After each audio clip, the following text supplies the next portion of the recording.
Welcome to Amidon Planet. I'm your host, Joel Amidon. Thank you for joining me on this never-ending quest to learn how to teach better. Today on episode 78 of the podcast is Eric George, senior pastor, my pastor, at the Orchard, Oxford, here in Oxford, Mississippi. Eric is joining me today to talk about designing experiences for moving from childhood to adulthood. We're both parents. We're both teachers. He's a pastor. I'm a teacher of teachers here at the University of Mississippi.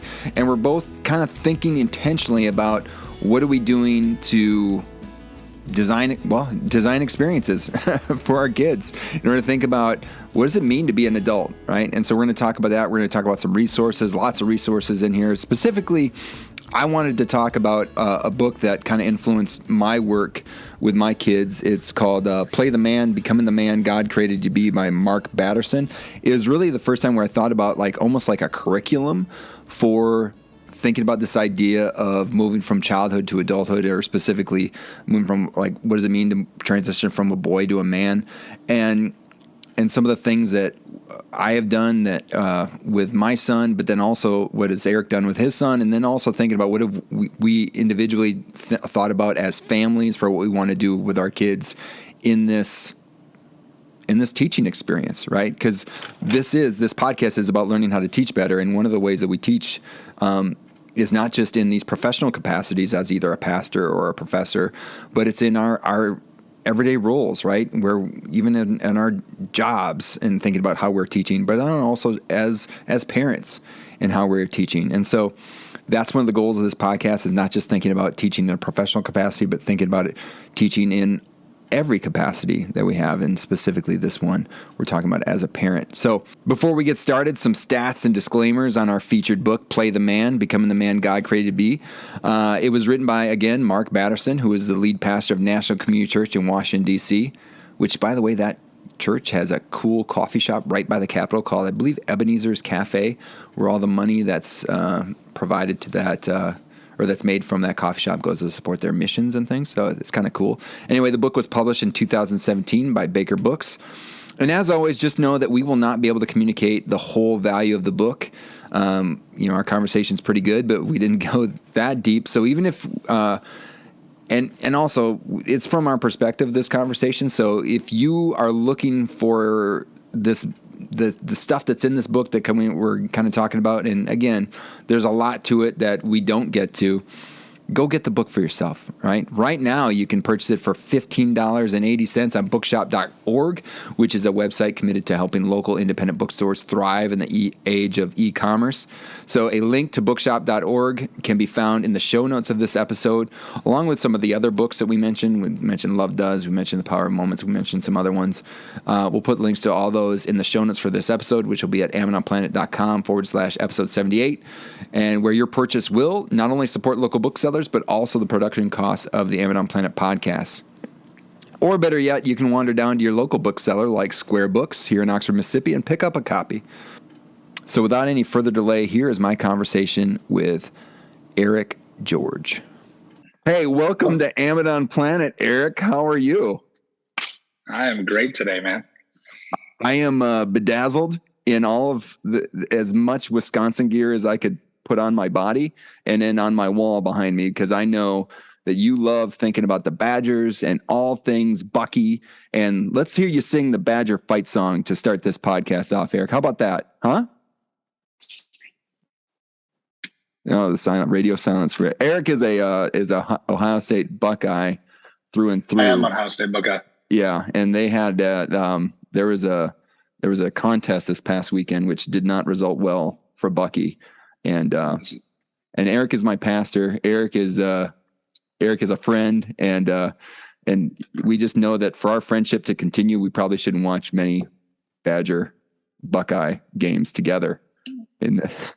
We could probably even it up. We were talking about basketball season, and it's going to flip the other way.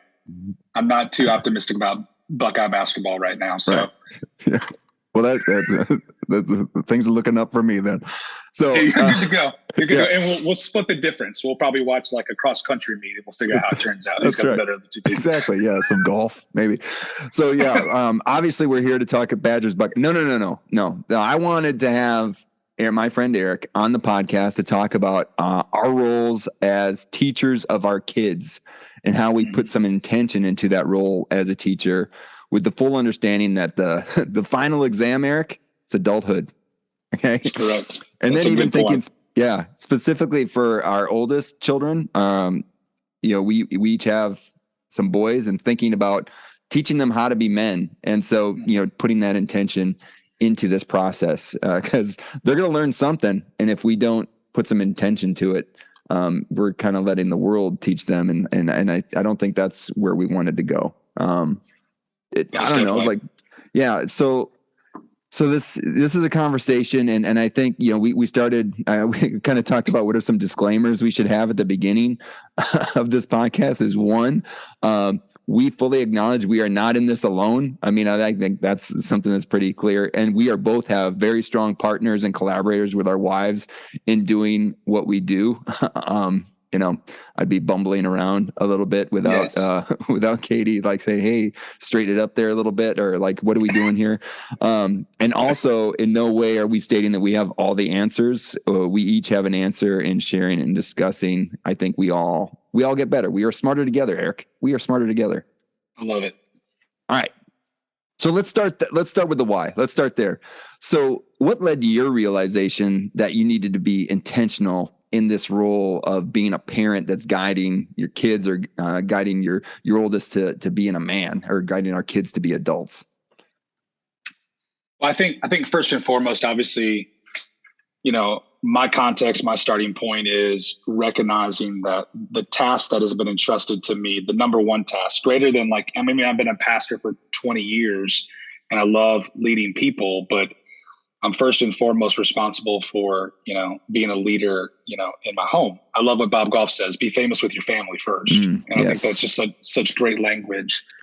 And that's true. At the end of the day, I had a quote years ago, and I'm going to probably botch it. So that's a really great start. But Eugene Peterson, late Eugene Peterson, said, if essentially, if I'm successful as a pastor, but have failed with my family, then I have failed as a pastor. And so recognizing at the end of the day, when I look at the biblical story all the way back, even from Deuteronomy 6, that parents are entrusted to first and foremost be what I call the chief disciple makers in their home. And disciple maker is just a term for becoming more like Jesus. Yeah. That we would, love God and love people, take that greatest commandment seriously, that we would take Jesus's last words, and that he gives these 11 followers. He's in resurrected form on this hill on Galilee. And he says, go make disciples, go make followers of me, baptize in the name of the Father, the Son, the Holy Spirit, and teaching them to obey all that I have commanded. And he gives us great promise, because that's intimidating when you think about that. Right. He says, surely I'm with you always.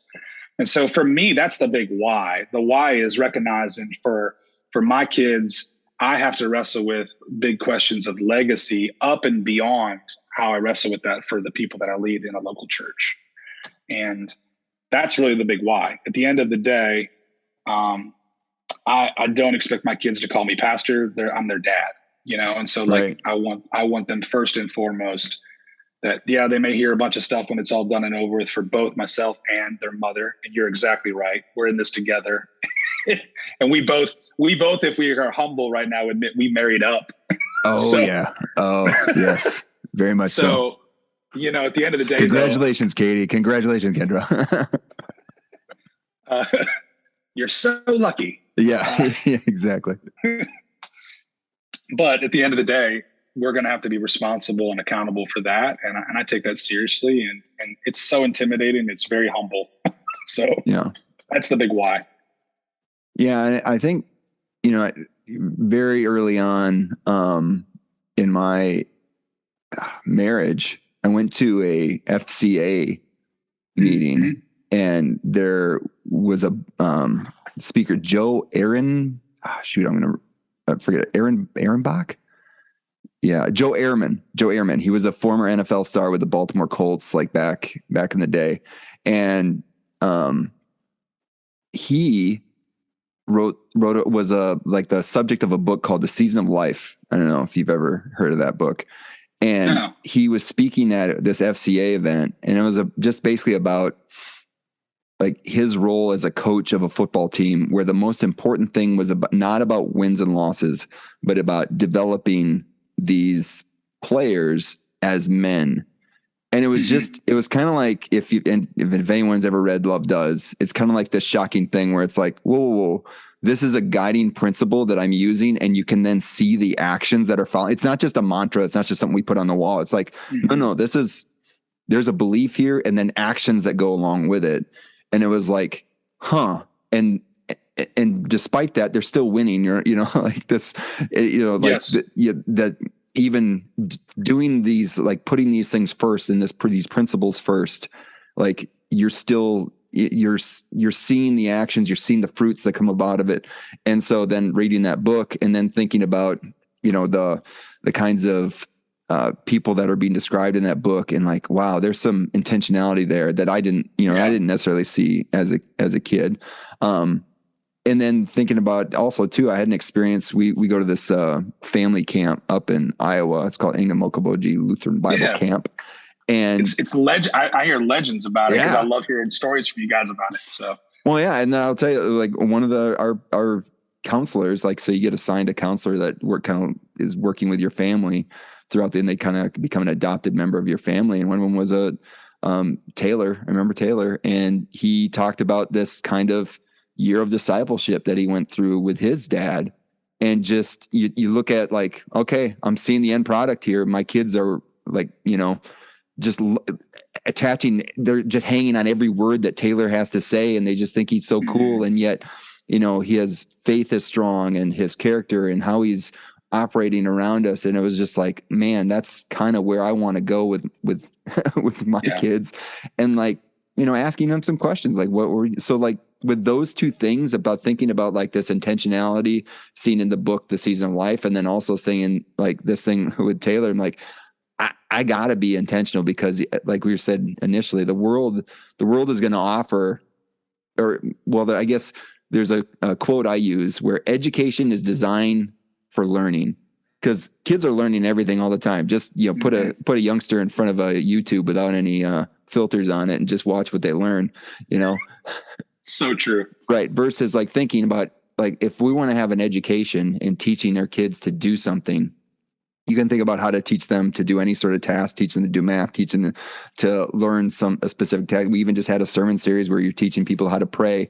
Like, I mean, we have all this intentionality there. Like, how do we be intentional with teaching our boys to be men, our kids to be adults, our girls to be women? Like, what does it mean to transition into this phase of life, and how to be intentional with that, especially given, the calls that we have in order to do it well. Right.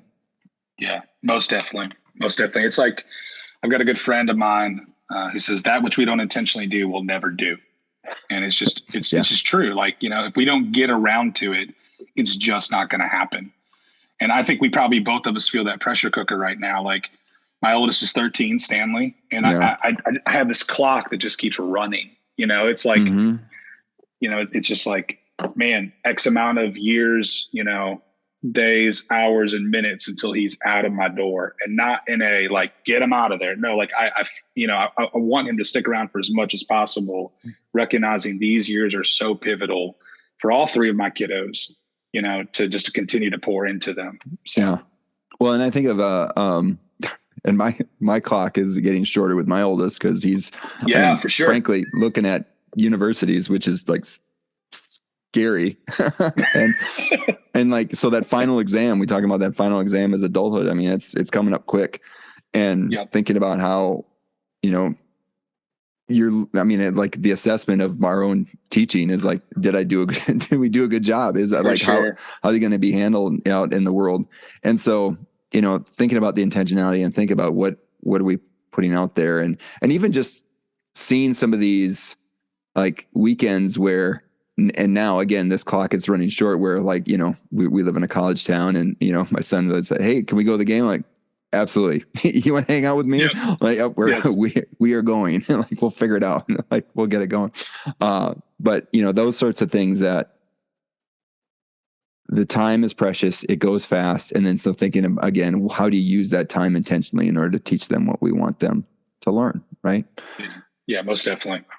So what helped you in thinking? So we'll get into what our plans were, but we went to the why, and then like, hey, what helped you in planning or in thinking about some of this stuff?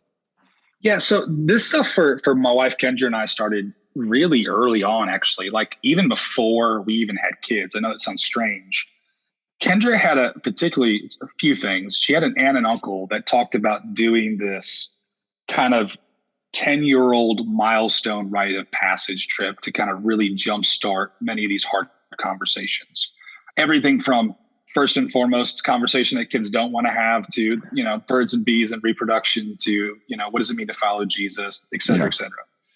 So that we always heard about that early on pre-kids and was like, hey, let's do that. And it's what you're talking about earlier. You hear stories from people and you're like, right. That's it. It's not everything, but that's it. I'm going to grab a hold of that. Yeah. Obviously, you and I both love Bob Goff. Right. Bob's an amazing writer and more incredible human being. That's what I like to say about him. That's right. And he talked about that obviously in Love Does, this idea of a double-digit adventure where he gives the kids freedom to kind of say, hey, where do you want to go? And the stories are incredible. Yeah. And so reading that book years ago was like, okay, this is something we got to figure out how we do this. We may not have them pick, but we're going to figure out a way to do something that's set apart. And then for me, this is I told you about this because we were talking about the Batterson book, which is Mark Batterson, very informative for you. And I've been reading it now too, Play the Man. Before I read that, I'd read a book that's really not a ministry or a Christian discipleship book, but it was a book that I read called The Power of Moments by Chip and Dan Heath. And I read about them years ago in a book called Switch, two great brothers, kind of right more in the business and leadership sector.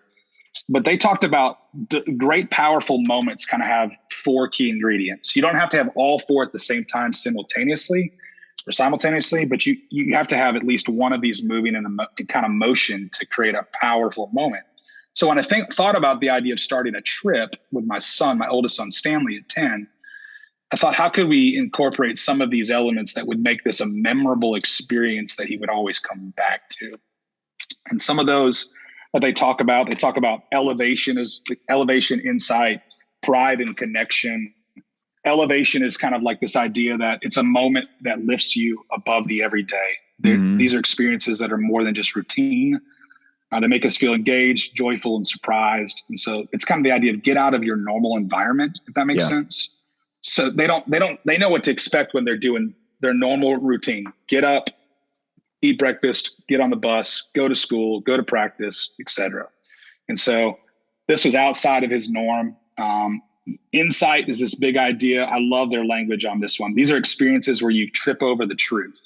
It's like you see these big aha moments where you're like, whoa, I would have never learned that if I wasn't here at this place, at this time, in this moment. Pride is kind of like they talk about pride, and we think about pride sometimes in a negative context, and it is, but it can be positive as well. Right. Where it's recognizing the other person that's with you. It's multiplying those meaningful milestones or rites of passage. So it's because there's a lot of joy and pride in the moment. You recognize the conversation will continue on. And so when you're one-on-one with, we find this tension in our family all the time. I get further faster when I'm one-on-one with my kids as opposed to juggling the chaos of all three.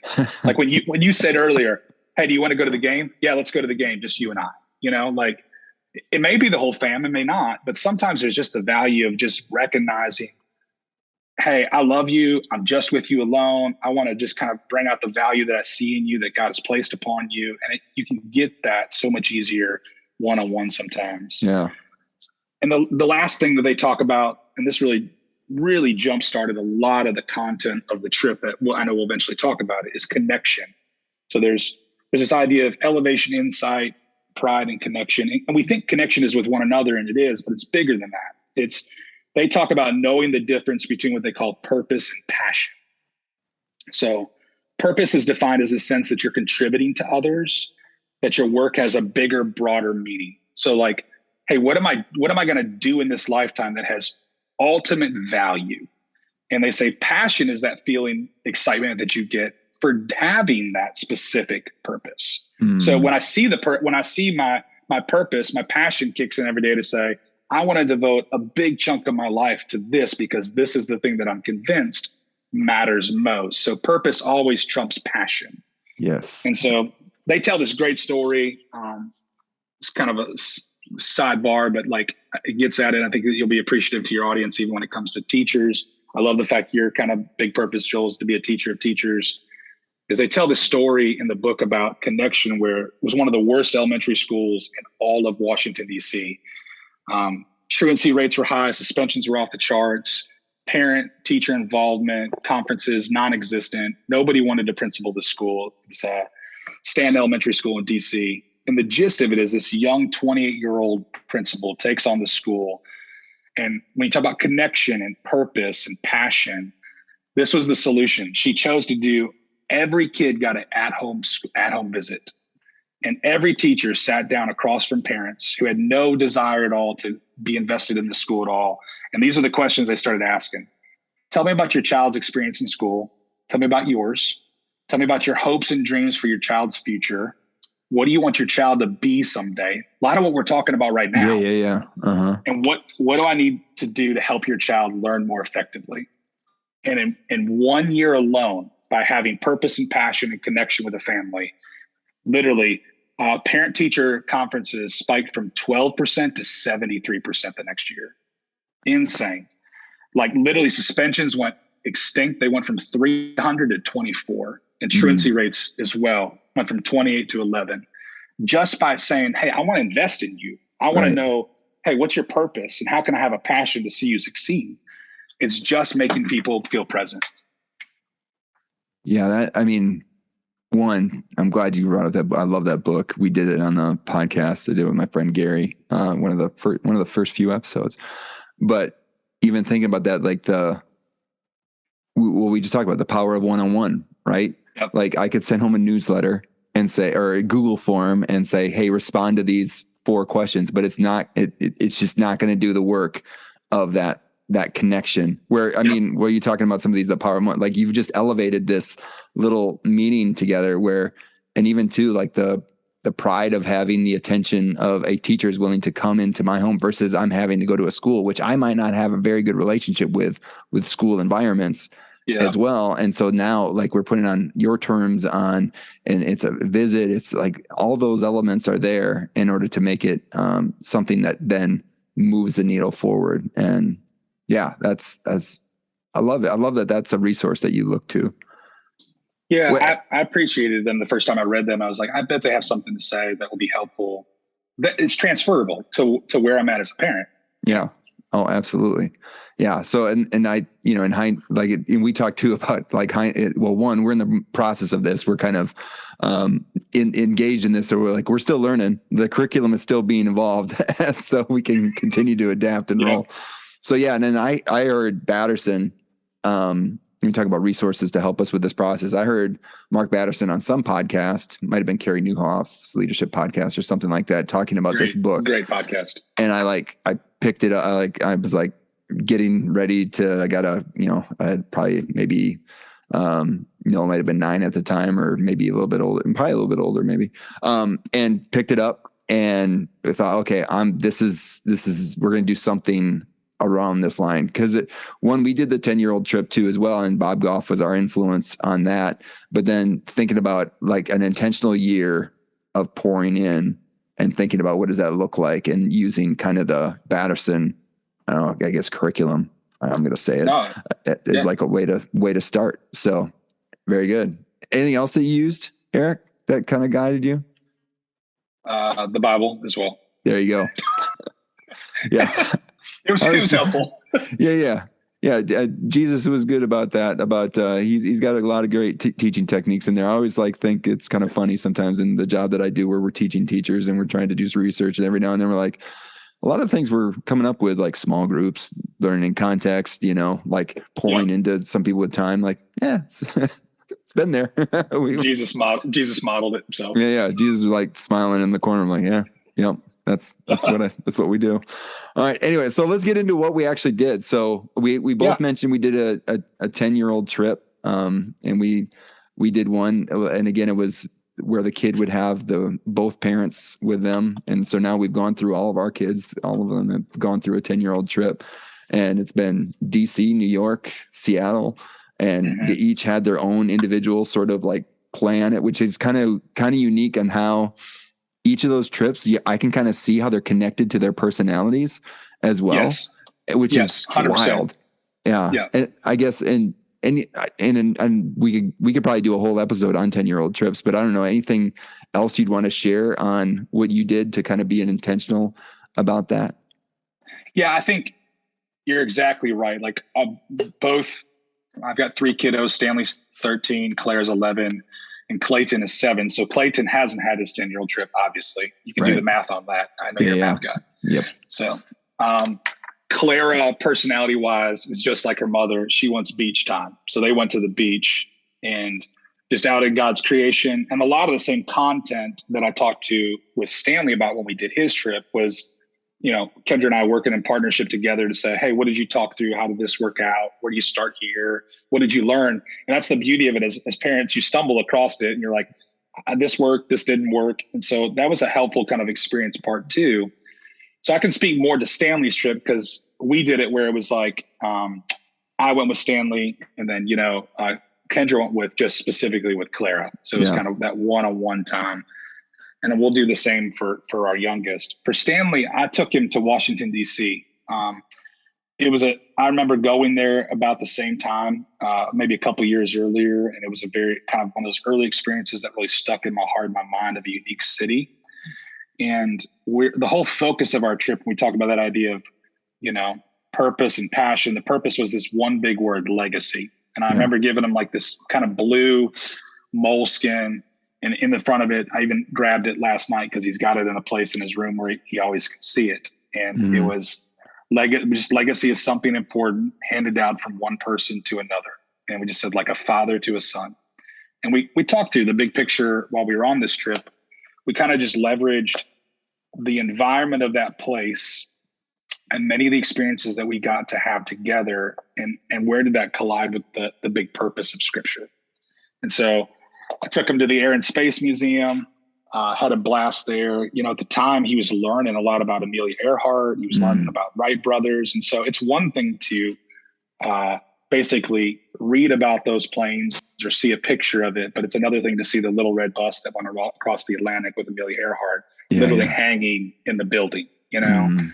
We went to the American History Museum. One of the things that stuck out to him the most there was he got to see this over 200-year-old flag that flew at the Battle of Baltimore, where it's talking about Francis Scott Key riding the Star-Spangled Banner. At the White House, he had this big moment. It was the moment of insight where he trips over the truth. And he said one of the most profound things I've ever heard him say. In no time at all, he learned more about our culture than he could have ever watched on the news or, listened to a ton of podcasts. We're in front of the White House, and believe it or not, the White House today, you can't get as close when maybe you and I were kids. Yeah. It's protesters everywhere. It doesn't matter who's in that office. And he says this one line. He says, I think there's a bunch of people in this crowd right now that are not happy about what they have. And I was like, whoa, I could have never given that aha at a 10-year-old without putting him in front of that and seeing barricades and signs and people shouting and the crowd just hostile with one another. Somebody's not getting what they think they deserve, essentially. Yeah. I took him to a Washington Nationals game. It was his first MLB game ever, and he has a ball from that. And then the pinnacle of the trip for us, for me personally, was the last place. We went to the Museum of the Bible. It's a nonprofit museum started by the Green family, who owns Hobby Lobby. And part of you talk about what it means to be discipled and learned. In his little notebook is this big idea that no book has read me or will read you more than the Bible ever reads you. And it's the textbook for life. It's essentially, if you want to figure out how to follow Jesus, who teaches us to obey all that he's commanded, it's obviously in Scripture. And the pinnacle of that trip was on the top deck of that museum is an area called the 1 Million Names Campaign. And what they did a couple years before the museum opened up, if you wanted to give any financial amount. There was no particular amount, but if you wanted to give a donation in honor of somebody, you could do that. And so my father gave a donation to that museum. And talk about legacy here. This is cool. Yeah. Mm-hmm. He gives a donation and has all three of his grandkids' names. There's 1 million names. They're very super small, and it's just, you got to step back and look at it. It's this really cool design. It's a floral design. But for him to see his name in that museum and then to say, my greatest goal in life for you is to have your name collide with Jesus and the heartbeat of this book that this whole museum's about. That's your greatest purpose. That's what we talk about, that big idea of purpose from Chip and Dan Heath. And so talking about those big ahas, that was an elevated moment for him. It was kind of a sacred aha, set apart moment. And really that's what we did, and that whole trip, we talked seriously about God's command to be fruitful and multiply, the idea of legacy, and Jesus wants us to be followers of him, to make other followers of him. But being again in a different place just took that to a whole nother level that I would have never been able to do back home in Oxford, Mississippi. Now we have great conversations here, but it was a set apart moment. Yeah. Yeah. And I guess for us too, I'm more, I guess, given with the depth that you went to in that, but thinking about some of maybe the superficial things that we were doing, but also two good lessons is giving freedom to the kid to make decisions. I don't think there's a right or wrong. I don't think there's a right or wrong.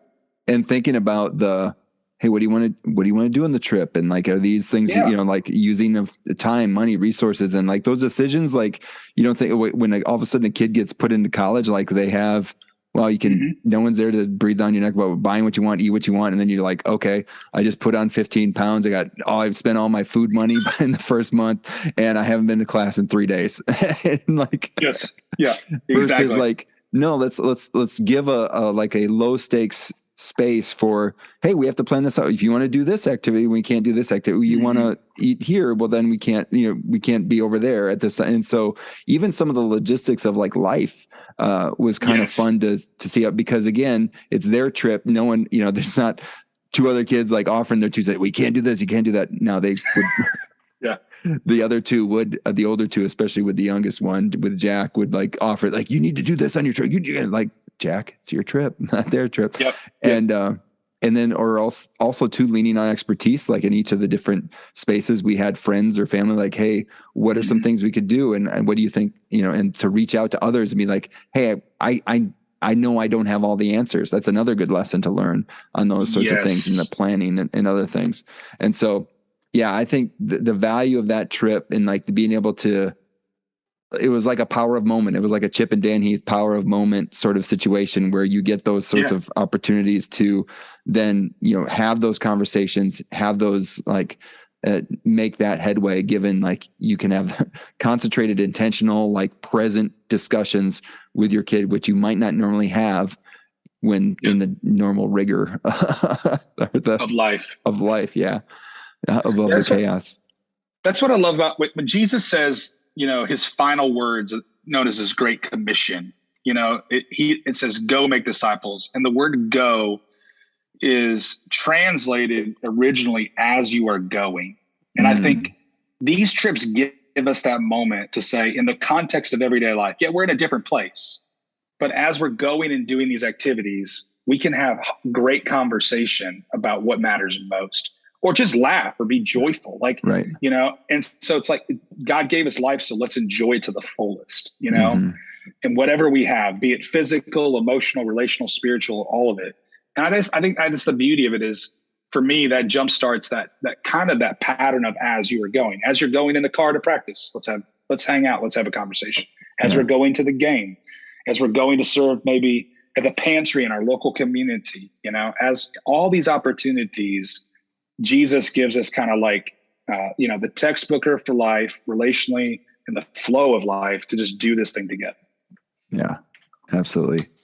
So that was 10-year-old trip. And so we then also did a year of discipleship. And I guess, I don't know, like, are you doing something like that? I didn't know, like, I know you're just talked about reading through the New Testament, I think, before we got online. I think I probably honestly have not done it the thing that I love about Batterson, and you got me referred to this book, and I'm knowledgeable of Batterson. He's a great communicator, great teacher, great writer.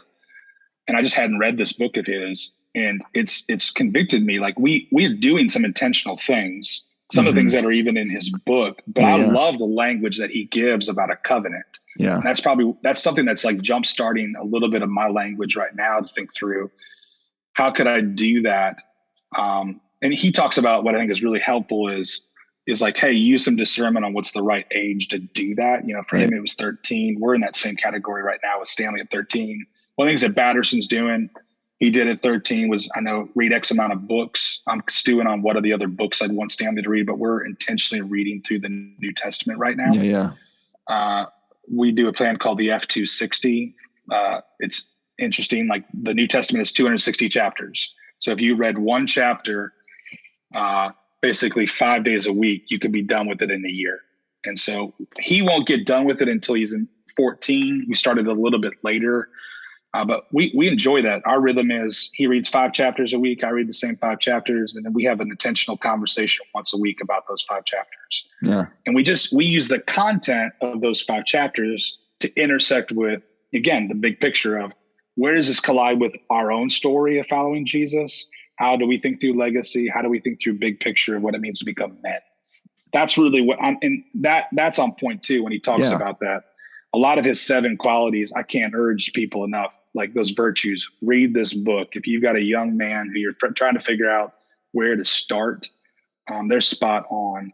A lot of the stuff that we're talking about today is, again, affirmation. When he talks about the virtue of clear vision, again, you know, we have a saying here at the Orchard where I pastor, when your vision is clear, your decisions are easy. And I think we're desperate. I'll speak for myself. I humbly need a ton of vision, how to lead a young man in the 21st century, because it's just a different context than when you and I were kids. Oh yeah. You know, I mean, stuff is changing all the time. And I can't keep up with it. And that's the point, because then I'm dependent upon Jesus to help me out. So I was thinking, just as you're saying that, the differences, I was thinking the one sound that I would use to just explain the difference between our generations is the sound of like the dial-up modem. You know, yes, exactly. Like that. You just, that's it right there. Like, you know, Yep. Firing that baby up. By the time that thing got fired up, you're already checking 1,000 things online. Yeah. I'm downloading this picture. I'll come back in a day. It'll be there. Exactly. There's no scrolling going on. Yes. So like, so, you know, and, you know, we're in different stages. And so I had a chance to then think about this idea of a year of discipleship. And again, it's not like, oh no, past 13 can't do it. It's about timing. It's about, it's about timing, availability, even like, hey, I wanted to, let's do this. Let's do it. And it doesn't even have to be a year or whatever it could be. But yeah, we did a year, and we used, and in Batterson, they talk about having some challenges and then having a covenant that not only for the son, but also for the father, and thinking about we each have a role in this thing over this year that we're both committing to each other, and support and or help and or putting in the effort of doing these things. So we had a physical challenge, a spiritual challenge, and an intellectual challenge. The first thing was the physical challenge we did was a half marathon. So Noah had seen his family members run in this half marathon in Springfield for a few years before he ever did. And like, he's like, I want to do that, because you get free donuts at the end. like you get a free t-shirt, you get a free, like you see, like, you know, and like I might run that race. Yeah. I might run that race. That's right. And he sees this, but it's like something like his uncles were doing. And so it was not only just he saw me doing it, but he saw these his uncle and his grandfather and like his aunts too would do it as well. And you'd see like wow, I want to go do what they do. Right. Mm-hmm. And so it wasn't even just, it was also something that now is a way to, in hindsight, get them to be a part of this challenge, of his physical challenge. And so everyone's training together, and he's on the text change on like, hey, have you done your runs this week and all that stuff. And then also it's a physical challenge where it's going to take, you can't just get up and do it tomorrow. Like, you know, given his 17-year-old body now, he probably could, I can't, but at that time, you know, being able to run a mile was a challenge. So like, okay, we need to do some runs, and like we're running around the neighborhood, and we're planning some things out in order to make sure he's best prepared for this physical challenge. And like that and also thinking about long-term for setting yourself up for success for this future event. What are the things you need to do to prepare? Man, what a great. And again, I love that Batterson talks like about those, and he's got several challenges that they've done. Spiritual challenge. I think we did this basically the same exact, reading plan, but just a different way as a Project 345, but it's probably on the same principles of, because we do it for 5 days, and it's called Project 345 because I think they say you can do it daily in 3 minutes and 45 seconds. So I like it. That's cool. That's great. Yeah, but it's through the YouVersion Bible app, and we've done that.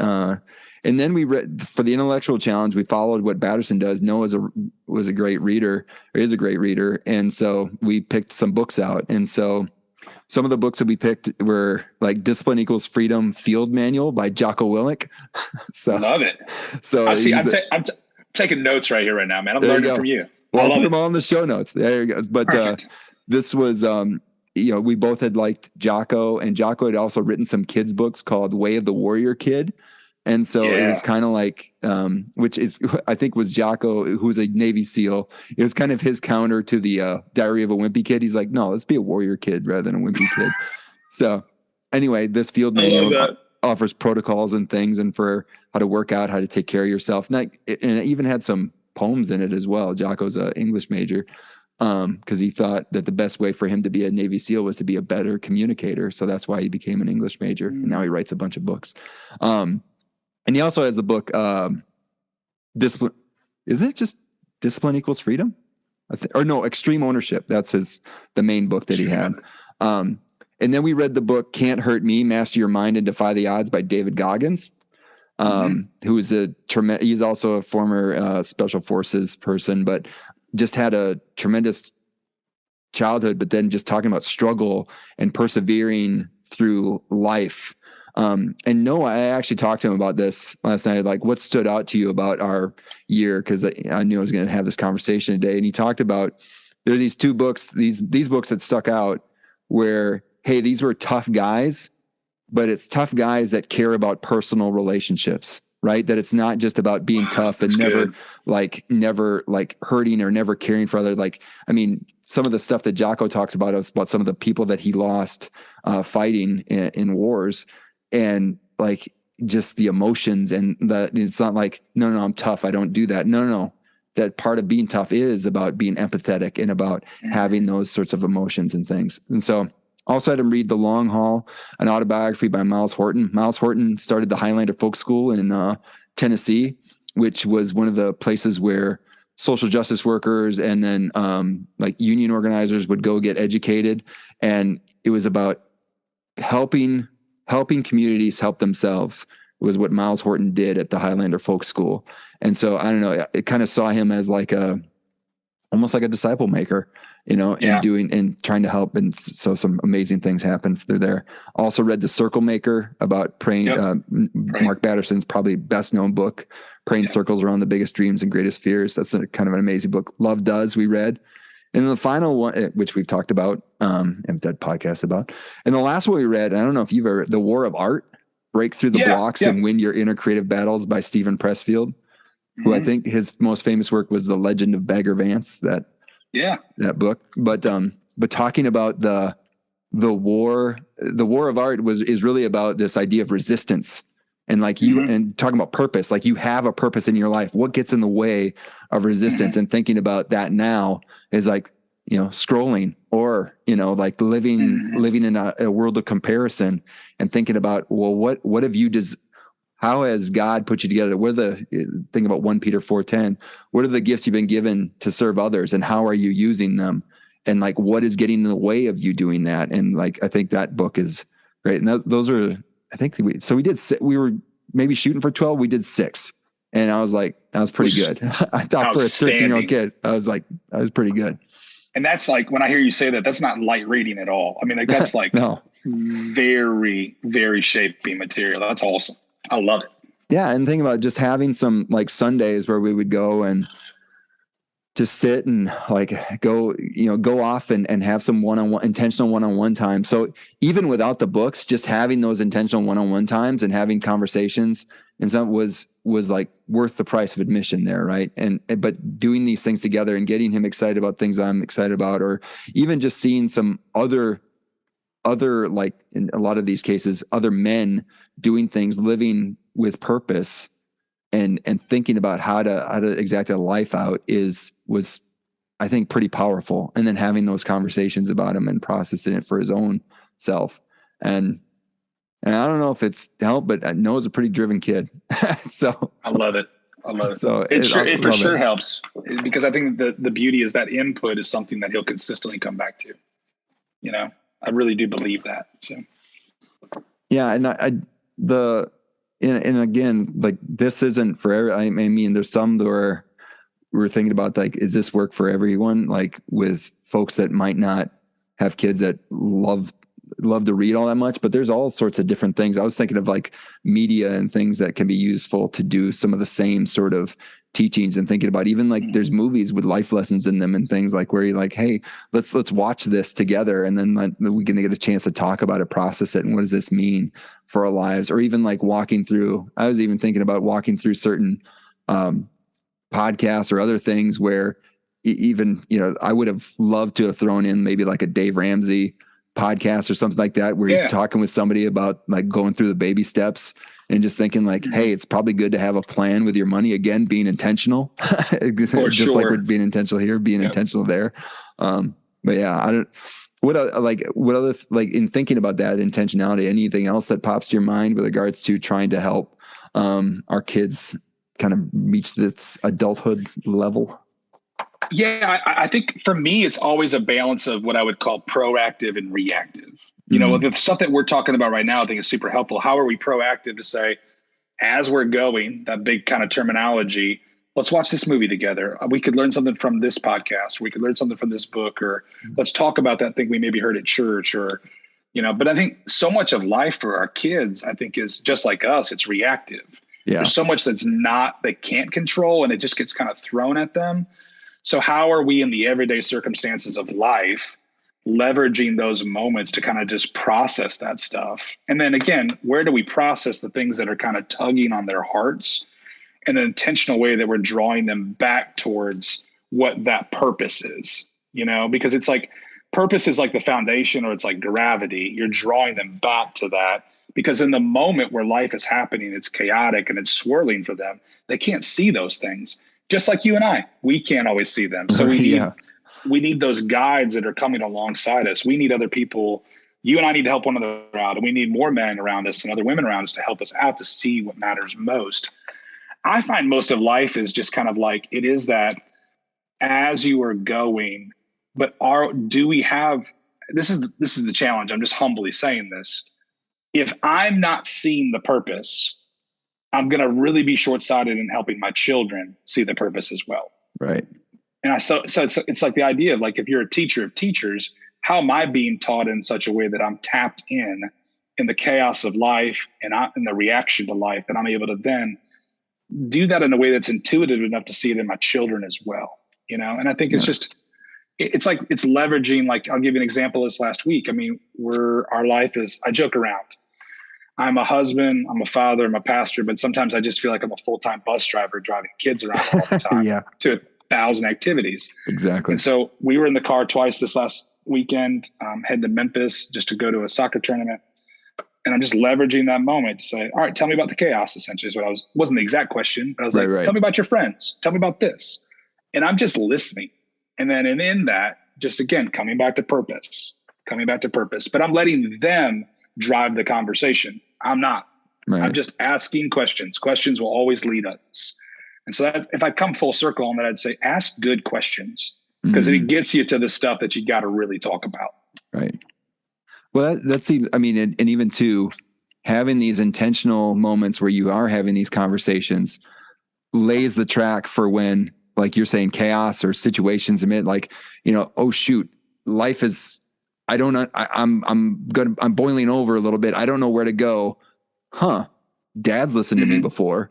And like, we've had good, like that's the track that I know I'm going to go to that track, versus like, if that track's not laid, who knows where they go. Right. Exactly. I tell Stanley all the time, I was like, don't Google it. come to me. like just don't Google it. Come to me. Like, talk to me. Like, and I would say too, as parents, I think this is really, really crucial. Your kids don't expect you to be perfect. So to the level that you're willing to be honest about your own brokenness and mistakes, go for it. Yep. Go for it. And I understand there's certain things that you're like, I don't think they're ready to hear that. True. Yeah. They're probably not. But they can hear some things where you're just like, just be honest. You know, like you're a work in progress as well. We both are. Yeah. So it's okay to apologize to your kids. For sure. Yeah. You make it further faster if you do. That's right. That's right.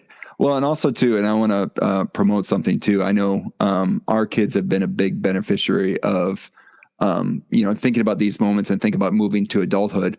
I'm also going to put my, we talked about Ingamokaboji Lutheran Bible Camp and like putting, Taylor was in their lives and other camp counselors that was in their lives, but also we were talking about the culture code and many episodes ago with, I'll put a link to it in the show notes, but you're giving me a ton of book ideas, man. I'm loving this. Well, in there, they talk about productive collisions. Right. So like putting your kids in space with good people. So like going to like Orchard Student Ministry where like they're getting an opportunity to like interact with these awesome adults who, and frustratingly so, I'm a teacher of teachers. I'm a trained math teacher and my kid doesn't want to get help from me in math. They want help from one of the people from the student ministry, and which is awesome. I love it. Which is awesome. And like, I'm like, I could do that. But like, no, having them in relationships with other caring adults that have, similar ideas about what it means to grow up to be an adult and it wants to be a guide for them. Heck yeah. Cause also that's another Power 5. Yeah, exactly. That's another like great, I want them to have the experiences that there are other caring adults out there and that they can look to them as well. Yep. So where it's a Donna Miller quote, we're the average of the top 5 people we hang out with.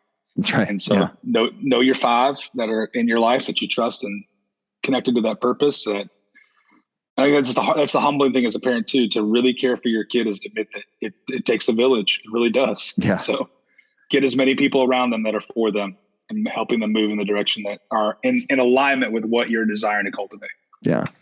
So I want to honor your time, Eric, and like anything else you want to do to wrap up this idea, any big messages that you want to share to anyone else that's thinking about this? Again, not saying that we know all the answers, but we've done some things. Anything else you want to share? No, I appreciate this conversation today. And I agree with everything you just said. We don't have it figured out completely yet. Sometimes we're stumbling and sometimes we're succeeding and all that, both in the good and the bad. I'd say there's grace that's sufficient for you in the midst of this journey. And so keep relying upon the Lord, keep relying upon others is my suggestion. And I love the fact that you're having this conversation because I hope other people kind of jump into it and maybe we might learn from some others as well to how to do it better and better. Absolutely. So, we're starting a mailbag so people can send in their ideas and suggestions. Because I just think the thing I come back to that we alluded to at the beginning of this conversation is life is just, you got that time clock and it's so busy.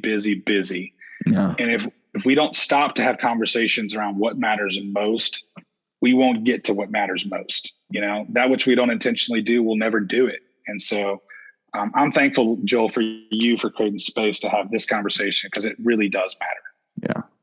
Well, thank you. I thank you for your time. But one other thing, you are a pastor and you've had several years of it, teaching from both the stage and through events, experiences, conversations, and can't help. We're about learning how to teach better. So what is the best thing you have learned to help you teach better, Eric George? I knew this question was coming, and it's the hard thing about it is like, I don't know if I have one. Is that bad? Like there's multiple. Can I give you quick snippets? Yeah. Hey, it's now we're on your time. Come on. Here we go. So I'll make them really quick. I'd say number one, I heard years ago, the joy is in the work. And what I mean by that is I've even heard you say this to my son. We were out serving in our community. You said, "Hey, Stanley, fall in love with the content." And so like you made a comment to him, but it was serious. And that's what I mean by that. It's the difference when you're teaching do I have to say something or do I have something to say? And the things that I'm excited to say come from a place of being alone and being quiet, having trip over the truth moments or those big ahas. So the joy is actually in the work long before you ever get to teach it in front of people. I'd say leverage the tangibles is something else I heard over the years. And what I mean by that is have accessible language, make it simple. Yeah. And leverage the power of place. We talked about that today. I would say be highly coachable. One of the things that's a context in the family that I teach in, the Big Orchard Orchard family of churches. I stumbled over my words there. I'm being coached right now. Yeah. is every time I send out a sermon every week, it goes out to multiple people who give me feedback, both positive and negative. And I think I've become a product of a lot of people that really want to see me succeed, and I want to see others succeed. And so who's alongside you, because we don't teach alone, who's other people that you respect? I've learned that a lot. And I'd say the final thing is, I'm keeping them short and brief, is cultivate high invitation and high challenge environments. People who want to come and they want to receive, everybody's welcome. Everybody belongs. Come on, let's go. But at the same time, challenge people. I think you've probably seen these studies over the years that this is one of the most daunting things for teachers, no matter what our context is that people only learn 5% of what they hear from lectures, or about 10% from what they read, but they learn 90% when they teach somebody else, or they learn it 75% of it they retain in a group environment. So balance it, give people great teaching, but an opportunity to process that with others and hopefully maybe share it with somebody else. And that's when you start remembering this stuff and you start living this stuff. Yeah. So that's my 4. That's a lot. I'm sorry, but that's a great question. I love it. Thank you. Thank you for sharing your, we're on these journeys. And again, we're talking about this journey of learning how to parent better. We're on a journey learning how to teach better. And thank you for sharing your insight. Anything you want to promote? You got the stage here. Obviously, nothing. Hey, the Orchard is, you got sermons on Facebook Live, right? And then, and 11 a.m. in person on Highway 7 outside of Oxford, Mississippi. Yeah. We're located on 295, Highway 7 North, 11 a.m. on Sunday mornings. Really mean what I said earlier. Come and hang out with us. No one belongs here more than you. The beauty is we really do believe at the end of the day, man, we want to be a church that reaches people that no one else is reaching. Figure out what it means to follow Jesus, grow deep and branch out. And that's it. Awesome. Well, thank you so much for your time, Eric. I appreciate you. Thanks, bud. Appreciate it. Thanks. All right, there it is. There was our conversation with Eric George, and now we get to go to the mailbag. So this is the first time we're doing the mailbag, and so one is if you have anything that you want to share with the mailbag. So maybe you have things that you've done with your children, or you're planning on doing with your child, or you have questions about what to do with your children with regards to this idea of moving from childhood to adulthood, and you have any comments, questions, suggestions, whatever. Send them to joel@amazonplanet.com or anything related to questions. So actually have a question that had been asked via the mailbag. So the first question the first mailbag question, this is it. Here we go. Why are you at the University of Mississippi? So that's a long answer, but I'll do it short. So one, I was at the University of Wisconsin, finishing my doctoral degree. I wanted to be a professor, but I couldn't stay in Wisconsin. There's only so many math education professor jobs in the state of Wisconsin, and knew that the kind of the fit for what I wanted to do wasn't appropriate for some of the institutions that I wanted to do at, and so just basically applied everywhere. I applied everywhere from New Hampshire to Hawaii, literally like 28 different jobs, and because I also had 2 kids, and I didn't know it at the time, but I also had one on the way. And so trying to figure out, hey, I need a job. I need to make some money after I graduate here. And, was not indiscriminate in my application, so much so that one of my mentors said, hey, settle down. You're not a good fit for that one. You'll get a job. Just have some faith.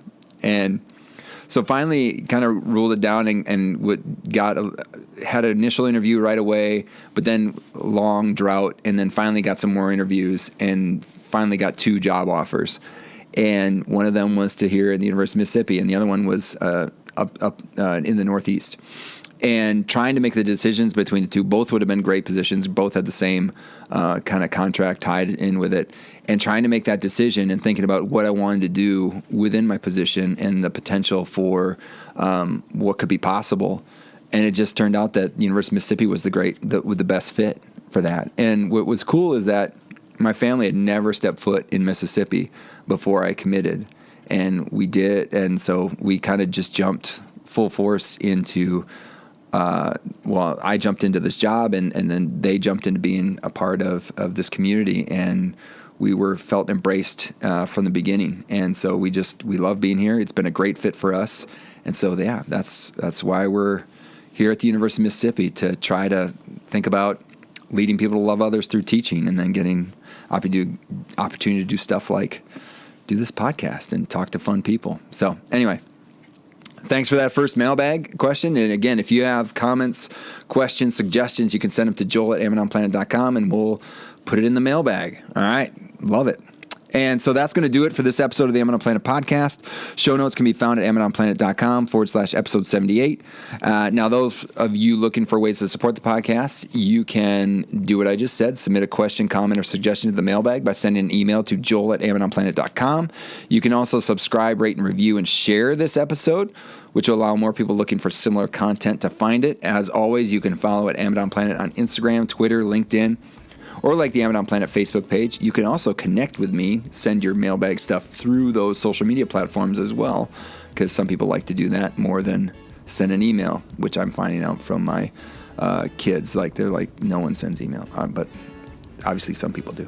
So in addition, you can subscribe to the Amazon Planet download, which contains teaching resources and updates from Amazon Planet. You can do that by clicking on the button at the join the email list button at AmazonPlanet.com. Finally, check out the Amazon Planet store, Amazon Planet Bookshop. Links are in the footer at AmazonPlanet.com, where your purchases support the production costs of the podcast.